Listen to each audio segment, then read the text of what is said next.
Grossvater, meinst du nicht, es wäre gescheiter, wir gingen auf alle Fälle runter? Könnt ihr in der Nähe warten?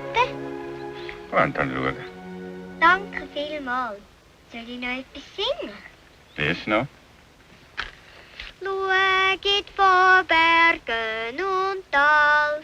Flieht schon der Sonnenstrahl.